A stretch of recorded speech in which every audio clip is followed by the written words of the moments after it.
Stop right there. Before you scroll away, let me ask you something that might just change your entire approach to English conversation skills forever. Have you ever been in a conversation where you desperately wanted to say something interesting, but your mind went completely blank? Or maybe you asked a question that killed the conversation faster than a power outage kills a Netflix binge session.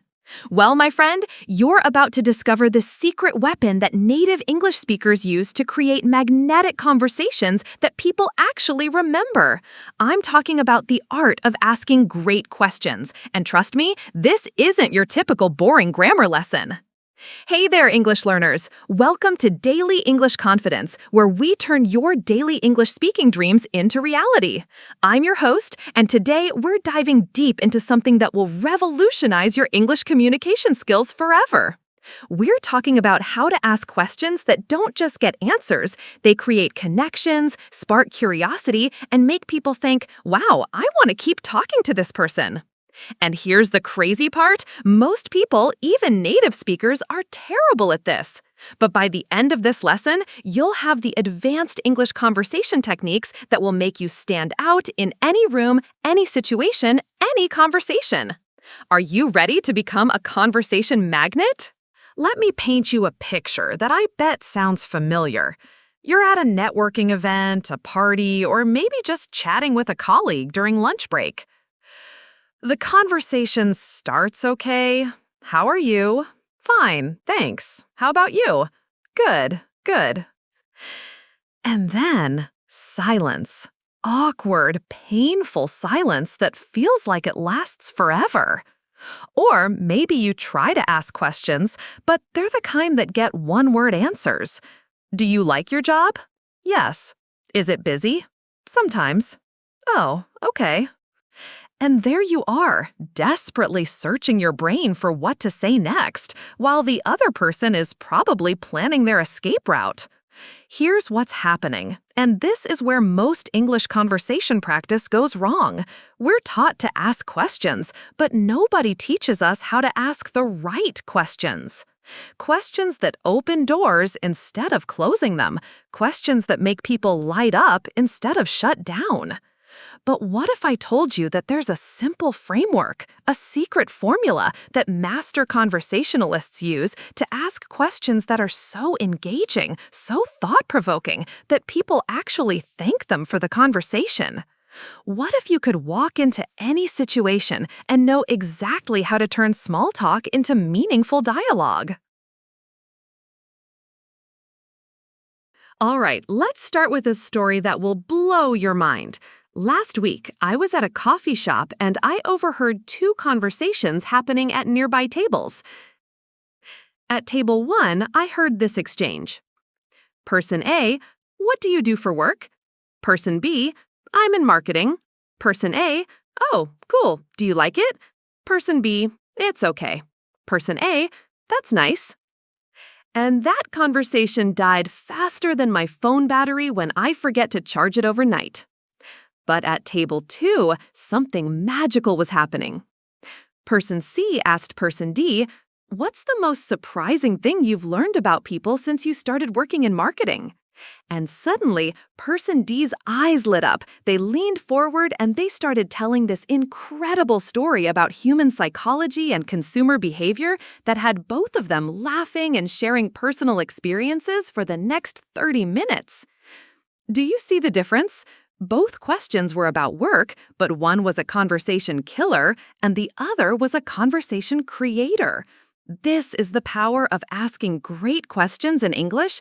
It's not just about getting information, it's about creating an experience. Now, let me share with you the 3 fundamental principles that separate great questions from boring ones.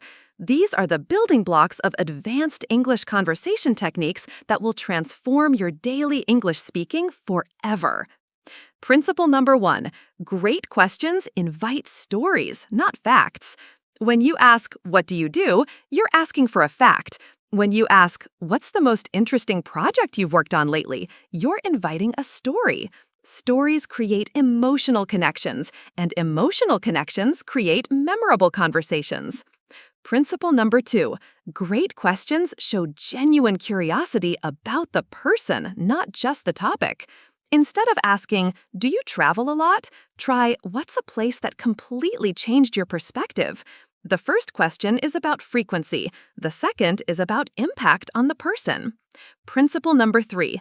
Great questions often start with what or how rather than do you or are you. Do you questions can be answered with yes or no. What and how questions require explanation, elaboration, and often lead to fascinating discoveries.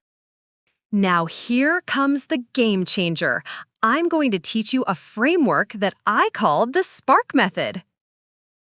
This is your secret weapon for English conversation skills that will make you unforgettable. SPARC stands for specific, personal, assumption-free, relevant, and kind. Let me break this down for you with real examples you can use today. S is for specific. Vague questions get vague answers. Instead of, "How was your weekend?" try, "What was the highlight of your weekend?"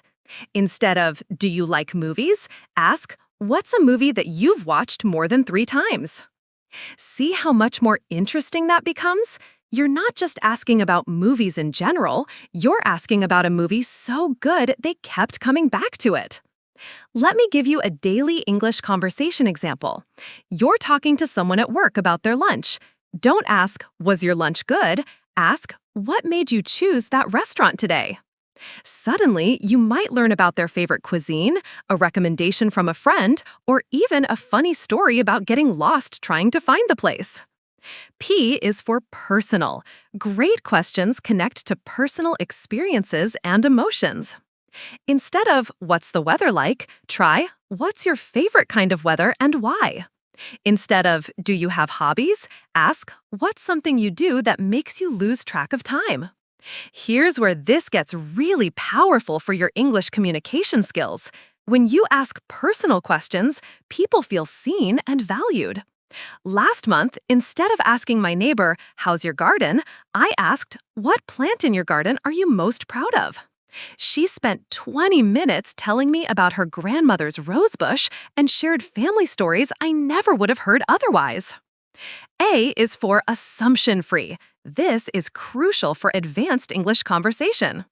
Don't assume you know someone's situation or preferences. Instead of, "You must be tired after your vacation," try, "How are you feeling about being back from your trip?" Maybe they're energized, maybe they're sad it's over. Let them tell you their experience. R is for relevant. Your questions should connect to the current moment, situation, or something the person has already shared. If someone mentions they just moved to a new city, don't ask about their job right away. Ask, "What's been the biggest surprise about living here so far?" Build on what they've given you. K is for kind. Your questions should come from a place of genuine interest, not interrogation. The tone matters as much as the words. You're not conducting an interview, you're exploring someone's world with them. Now, let me show you how to put this all together with some real-world scenarios that will boost your English-speaking confidence immediately. All right, this is where the rubber meets the road. I'm going to walk you through 5 common situations where most people struggle with daily English speaking, and I'll show you exactly how to use the SPARK method to create amazing conversations. Scenario 1. You're at a party and someone introduces themselves. Most people say, "Nice to meet you. What do you do?" Boring. Here's what a conversation master would do instead. "Hi, I love your energy. You seem like someone who has interesting stories. What's something exciting that's happened to you recently?" See what I did there? I gave a genuine compliment, showed curiosity about them as a person, and opened the door for them to share whatever is most interesting to them right now. Or you could try, "What brings you to this party?" Or, "How do you know host's name?" These questions are specific, relevant to the situation, and often lead to great stories about friendships, shared interests, or funny coincidences. Scenario 2. You're making small talk with a colleague. Instead of, "How's work going?" which usually gets "fine" or "busy," try this. What's the most interesting challenge you're working on right now? Or what's something new you've learned this week? I tried this with a colleague last Tuesday. Instead of asking about her weekend, I asked, what's something you're looking forward to this week? She told me about a presentation she was excited about, which led to a conversation about public speaking, which led to her sharing tips that actually helped me with my presentation. One great question created a valuable exchange of ideas. Scenario 3. You're on a first date or getting to know someone romantically. Skip the resume questions. Instead of, where did you go to school, try, what's something you believed as a kid that makes you laugh now? Or, what's a skill you wish you had but have never tried to learn? These questions reveal personality, sense of humor, and dreams, much more interesting than job titles and education history. And here's a pro tip for your English conversation practice. Follow up with, what made you think of that? Or, tell me more about that. These simple phrases keep the conversation flowing naturally. Scenario 4. Professional networking events. Everyone asks, what's your business? Try this instead. What problem does your work solve that most people don't realize exists? Or what's the most surprising thing about your industry? A student of mine used this approach at a tech conference. Instead of asking, what kind of software do you develop? She asked, what's a problem you've solved through technology that made you feel really proud? The conversation led to a job opportunity because the person remembered her as someone who was genuinely interested in meaningful work, not just networking. Scenario 5. Casual social situations like dinner parties or group hangouts. When everyone's sharing stories, don't just wait for your turn. Ask questions that help others elaborate. What was going through your mind when that happened? Or how did that change your perspective? This is where your English communication skills really shine. You become the person who helps everyone else tell better stories, and people associate you with good conversations and positive feelings. You're not trying to be the most interesting person in the room, you're helping everyone else be more interesting. Now we're getting into the advanced stuff. This is where good conversationalists become great ones. The secret isn't just in the first question you ask, it's in how you follow up. This is what separates advanced English conversation techniques from basic small talk. Let me tell you about the question ladder technique. Every answer someone gives you contains at least 3 possible follow-up questions. Your job is to pick the one that will lead to the most interesting place. Let me show you what I mean.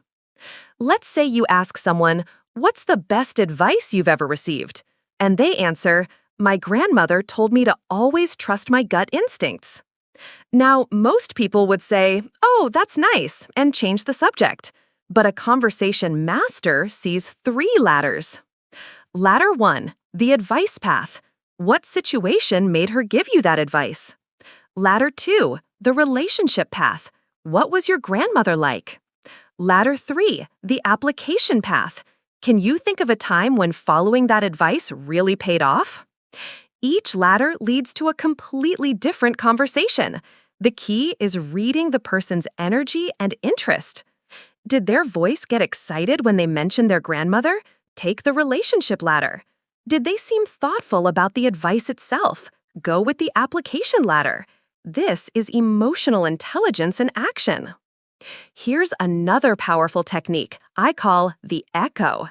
When someone shares something important, repeat back the emotional core of what they said, but as a question.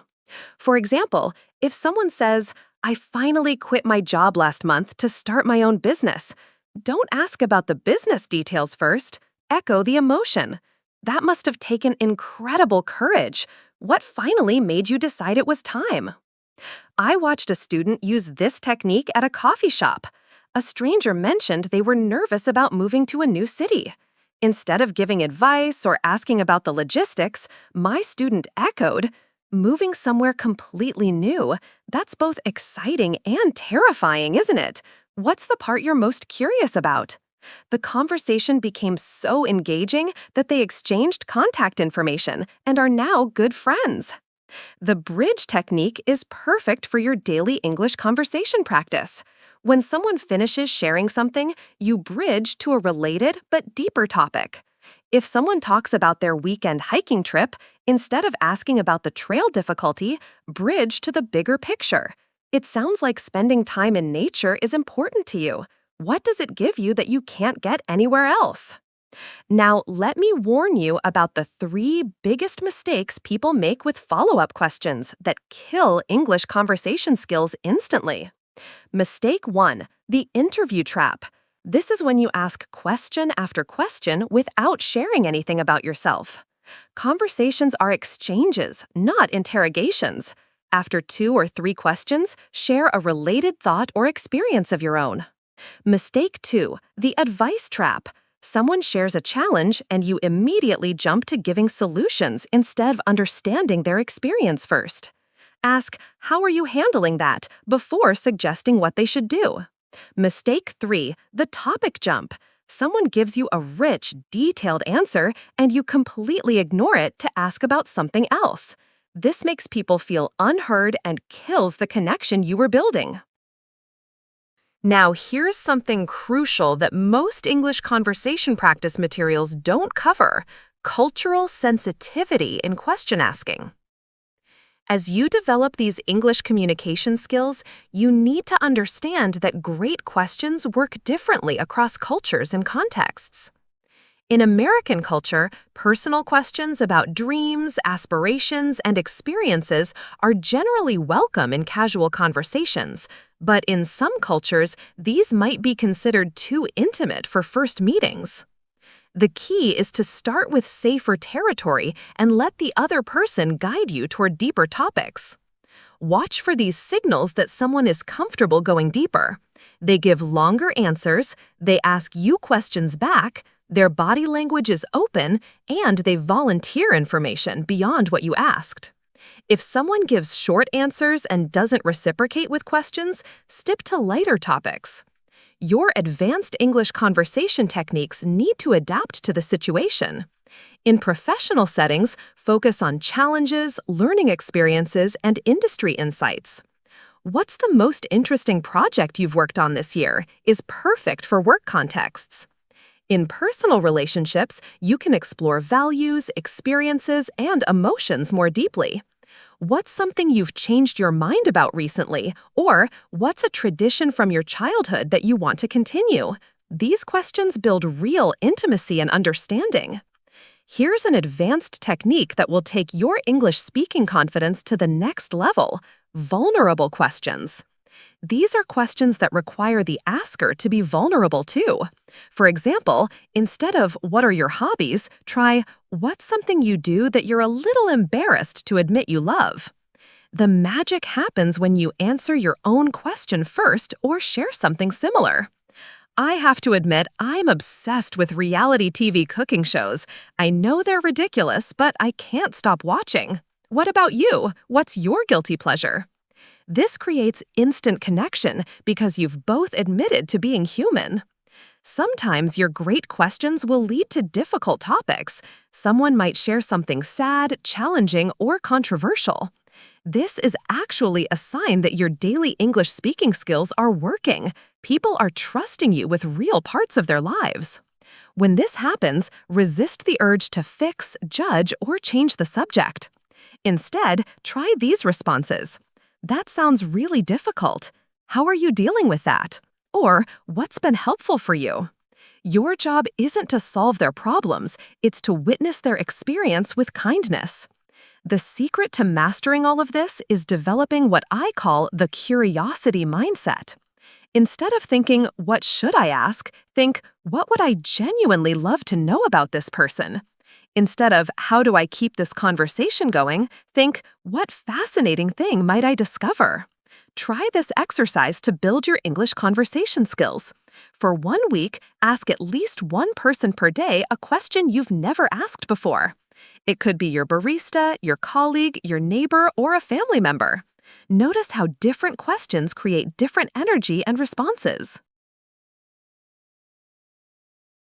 All right, let's address the elephant in the room. I know some of you are thinking, this all sounds great, but what about when things go wrong? Let me share the most common challenges my students face when developing these English communication skills and exactly how to handle them. Challenge 1. What if my question is too personal and makes someone uncomfortable? Here's the truth. If you ask with genuine kindness and curiosity, most people appreciate thoughtful questions. But if someone seems uncomfortable, simply say, "I hope that wasn't too personal. I'm just genuinely curious about people." This shows respect and often makes them more comfortable sharing. Keep these phrases in your back pocket for your daily English conversation practice. Feel free not to answer if that's too personal, or "I don't want to pry, but I'm curious about." These give people permission to share or not share without pressure. Challenge 2. What if I ask a great question but then don't know how to follow up? This is where the Ford method saves you. Family, occupation, recreation, and dreams. Any answer someone gives you can connect to one of these 4 areas. If someone tells you about a challenging work project, you could go to recreation. With all that stress at work, what do you do to unwind? Or dreams. Where do you see your career heading after this project? You always have a direction to go. Challenge 3. What if someone just gives one-word answers no matter what I ask? Sometimes people are shy, distracted, or just not in a talkative mood. Don't take it personally. Try the assumption technique. You seem like someone who has interesting thoughts about this topic. Am I right? This often gets people to open up because you've shown you see them as interesting. But remember, not every conversation will be amazing, and that's okay. If someone consistently gives short answers and doesn't ask questions back, it might not be the right time or person for a deep conversation. You can gracefully transition to lighter topics or politely end the conversation. Challenge 4. What if I accidentally ask something inappropriate for their culture? The best approach is honest curiosity combined with respect. If you sense you've made a mistake, say something like, "I realize that might not be appropriate to ask. I'm still learning about different perspectives. Could you help me understand?" Often, this turns the mistake into a learning opportunity and actually deepens the conversation. People appreciate when you acknowledge your learning process and ask for their guidance. Challenge 5. How do I remember all these techniques in real conversations? Start with just one technique per week. This week, focus only on asking what questions instead of do you questions. Next week, add the echo technique. Building these advanced English conversation techniques gradually makes them feel natural. Remember, the goal isn't to be perfect, it's to be genuinely curious about people. When your curiosity is real, the techniques become tools to express that curiosity, not scripts to follow robotically. Challenge 6. Do these techniques work for online conversations too? Absolutely. In fact, they're even more important online because you don't have body language to help you connect. Video calls, text messages, dating apps, all of these benefit from thoughtful questions that show genuine interest. For text-based conversations, add context to your questions. "I was just thinking about how much travel has changed recently. What's a trip you're looking forward to taking?" This gives the other person something to respond to even if they haven't traveled recently.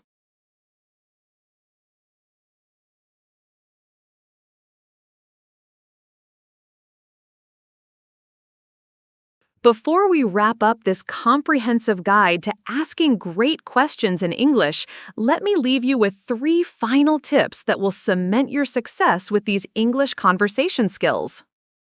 Tip 1. Follow the 70-30 rule.